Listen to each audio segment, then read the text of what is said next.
24 घंटों के अंदर रूस ने बहुत बड़ा फैसला कर लिया है। यूक्रेन युद्ध को लेकर पुतिन ने अपनी परमाणु फोर्स को सुपर एक्टिव कर दिया है।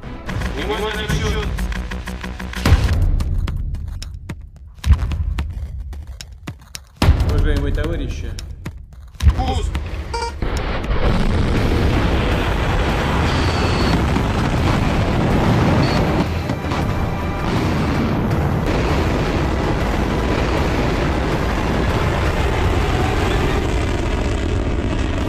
हालात ऐसे बन चुके हैं कि एक तरफ पुतिन है, दूसरी तरफ नेटो है और अब बीच में वर्ल्ड वॉर के साथ परमाणु धमाके का खतरा सताने लगा है।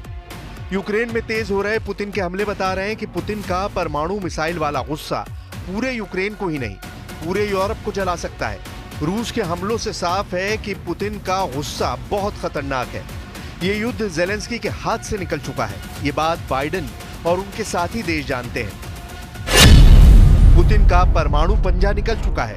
परमाणु पंजा यानी 5 परमाणु मिसाइल। इसमें सबसे खतरनाक सरमत मिसाइल भी है, इसमें बुलावा मिसाइल भी है, इसमें छोटी दूरी की स्कंदर मिसाइल भी है, इसमें सैटर्न और टोपोल मिसाइल भी है। पुतिन ने जब से रूस की परमाणु फोर्स को युद्ध अभ्यास का ऑर्डर दिया है, पूरा नेटो दहशत में है। फ्रांस और ब्रिटेन से लेकर अमेरिका तक रूस की न्यूक्लियर फोर्स की चर्चा हो रही है। сегодня мы проводим очередную тренировку стратегических сил сдерживания. Отработаем действия должностных лиц по управлению применением ядерного оружия с практическими пусками баллистических и крылатых ракет.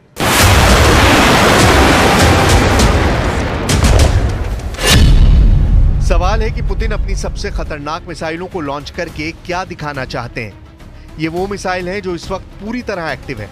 रूस के लगातार हमलों के बीच ज़ेलेंस्की की लाचारी, नेटो की मजबूरी और बाइडेन की बेचैनी देखने लायक है।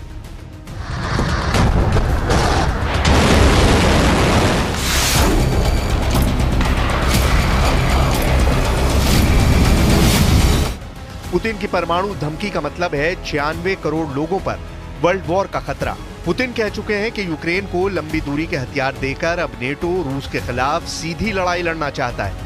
ये सब समझाने के लिए आपको दिखाते हैं पुतिन का परमाणु तहखाना, जिसमें मोबाइल लॉन्चर वाली स्कंदर मिसाइल है, जिसकी रेंज 500 किलोमीटर है। बहुत ही घातक मिसाइल है ये। पनडुब्बी से दागी जाने वाली बुलावा मिसाइल, रेंज 8000 किलोमीटर से भी ज्यादा है। RS-36 सेटन, जिसे पुतिन का शैतान भी कहते हैं, रेंज सबसे ज्यादा 16000 किलोमीटर। RS-28 सरमत, इसकी रेंज 10000 किलोमीटर से भी ज्यादा है।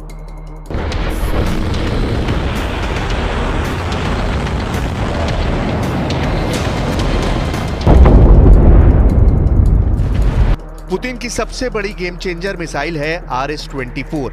जंगल में छुपते हुए आगे बढ़ता हुआ ये ट्रक ही इसका लॉन्चर है। पुतिन कई बार इसकी टेस्ट लॉन्चिंग दिखा चुके हैं।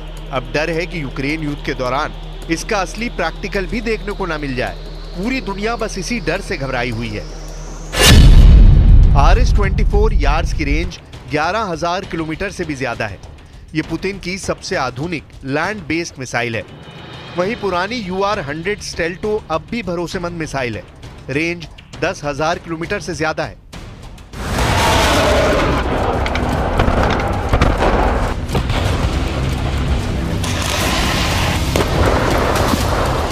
सबसे बड़ा सवाल है कि अगर न्यूक्लियर बम वाला हमला हुआ तो लंदन कैसे बचेगा, पेरिस कैसे बचेगा, न्यूयॉर्क कैसे बचेगा और बड़ा सवाल कि वॉशिंगटन DC में व्हाइट हाउस कैसे बचेगा। ये बहुत बड़ा मुद्दा है क्योंकि अब वर्ल्ड वॉर का खतरा है।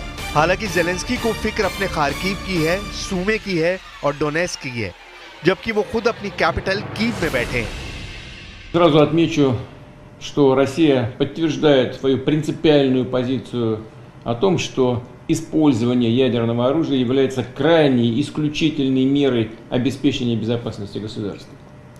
Вместе с тем, мы хорошо понимаем, что именно ядерная триада продолжает оставаться надежным гарантом суверенитета и безопасности нашей страны.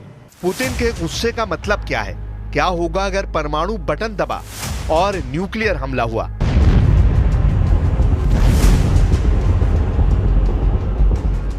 पुतिन के टारगेट पर दुनिया के कौन-कौन से शहर होंगे? New York, Paris, Washington DC, London, Berlin, Chicago, California, Los Angeles.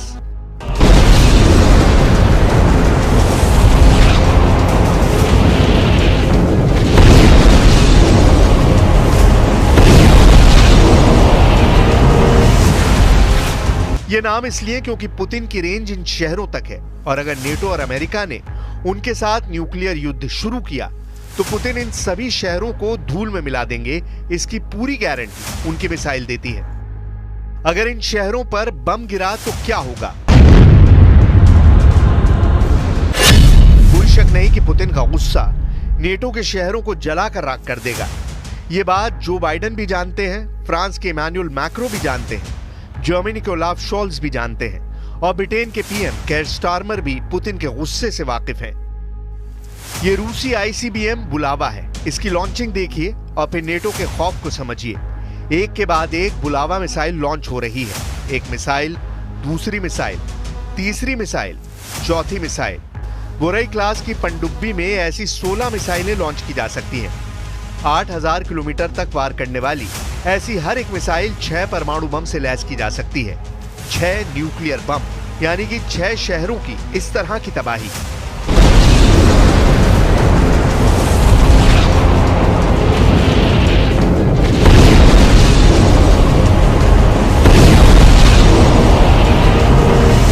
Учитывая рост геополитической напряженности, появление новых внешних угроз и рисков, важно иметь современные и постоянно готовые к боевому применению стратегические силы. Будем и дальше совершенствовать все их компоненты. Ресурсы для этого имеются.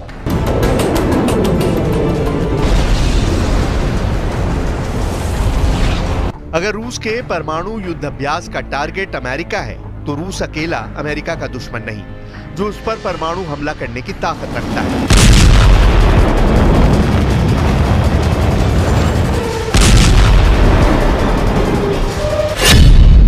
इनमें पहला है रूस, जिसकी मिसाइल पूरे अमेरिका को कवर करती है। दूसरा है चीन, जिसकी रेंज में भी पूरा अमेरिका है। और तीसरा है उत्तर कोरिया, जो अमेरिका के पश्चिमी तट पर बसे शहरों को मिट्टी में मिला सकता है। अब सवाल है कि इन तीनों में कौन सा देश इस वक्त अमेरिका को लेकर सबसे ज्यादा आक्रामक है, जो अमेरिका पर परमाणु हमला करने के फैसले से पीछे नहीं हटेगा?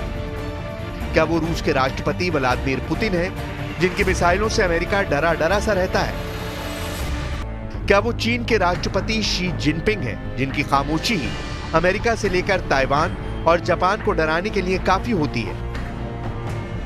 या फिर उत्तर कोरिया के supreme leader Kim Jong Un के ऑर्डर पर अमेरिका पर न्यूक्लियर अटैक हो सकता है? किम जोंग उन ने अपनी मिसाइल लगातार दिखाई है। किम जोंग उन का हंसता खिलखिलाता हुआ चेहरा उनके किसी भी दुश्मन को डरा सकता है, खासतौर से जब किम जोंग उन को अपनी लंबी दूरी की मिसाइलों के टेस्ट पर खूब जश्न मनाते हुए देखा जाता है। फिलहाल पूरा नेटो पुतिन के परमाणु पंजे को देख रहा है। परमाणु पंजा यानी 5 परमाणु मिसाइल। सबका फोकस पुतिन की सबसे खतरनाक सरमत मिसाइल पर है। वो बुलावा से भी खौफ में है। इस्कंदर और सेटन से लेकर टोपोल का डर भी बढ़ता जा रहा है।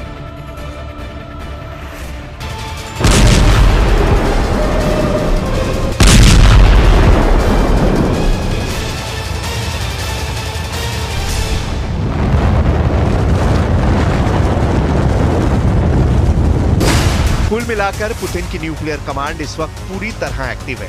वो अपने तमाम खतरनाक न्यूक्लियर हथियारों और उनके डिलीवरी सिस्टम को बार बार परख रहे हैं।